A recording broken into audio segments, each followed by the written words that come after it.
ఈ నడుమ 2-3 రోజుల కోపారి మావోయిస్టులు పోలీసులకు ఎదురు కాల్పులు, కొంతమంది అన్నలు కాల్పుల జీవిడిచరనే వార్తలు చూస్తూనే ఉన్నాం. ఆపరేషన్ కగార్ పేరు మీద కేంద్రం మావోయిస్టులందరినీ ఏరేసే పని ముంగటేసుకున్నది కదా. ఇయాల గీడో ఎస్పీ మేడము మావోయిస్ట్ ఇంటికి పోయి ఏం చేసిందో చూద్దాం. నడుము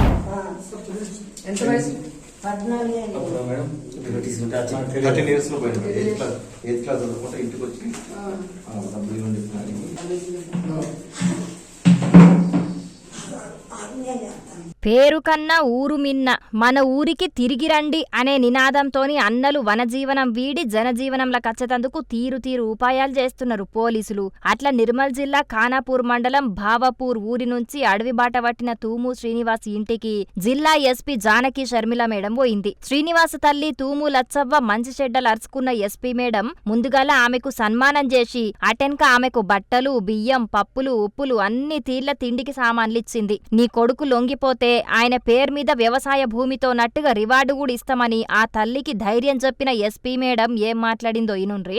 శ్రీనివాస్ అనే యూజీ గార్డెన్కి సంబంధించిన తల్లిని ఈరోజు మేము సందర్శించడం జరిగింది. ఈ కార్యక్రమం ఊరు కన్నా ఊరు మిన్న మన ఊరికి తిరిగి రండి అనే కార్యక్రమంలో భాగంగా ఈరోజు ఈ అమ్మని సందర్శించడం జరిగింది. ఈ తల్లి ఎంతో బాధతో ఉంది. 14 ఏళ్ల కొడుకు వెళ్ళిపోయాడు, 40 సంవత్సరాలు అయింది, ఇప్పటికి ఇంకా చూడలేదు. టాట చెప్పుకుంటూ వెళ్ళిపోయాడు. ఎక్కడున్నాడో తెలియదు.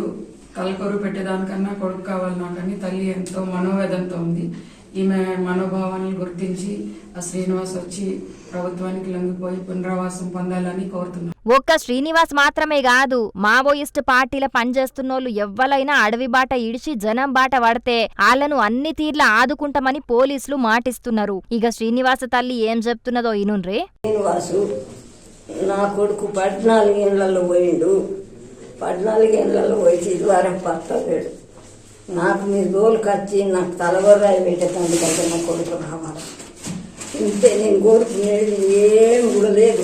ఈ తల్లి మాత్రమే కాదు, ఇట్లా చాలా మంది తల్లులు నా కొడుకు ఏనాటికైనా రాకపోతాడా అని కందల్ల వత్తులేసుకొని ఎదురుచూస్తున్నారు. ఇప్పటికే చాలా మంది అన్నలు కాలం చేస్తున్నారు కాబట్టి పానంతోని లొంగిపోయి కన్నోలకి తలకొరువి పెట్టాలని కోరుకుంటున్నారు. ఇగటు సెంటర్ సర్కారు సుతం ఆపరేషన్ కగార్ పేరుతో అడవులను మొత్తం జల్లెడబడుతున్నది. మావోయిస్టు అనేటోళ్లు లేకుంటేనే చేస్తామని గట్టిగానే పనిచేస్తున్నారు కాబట్టి చూడాలి మరి రేపు ఎట్లుంటదో.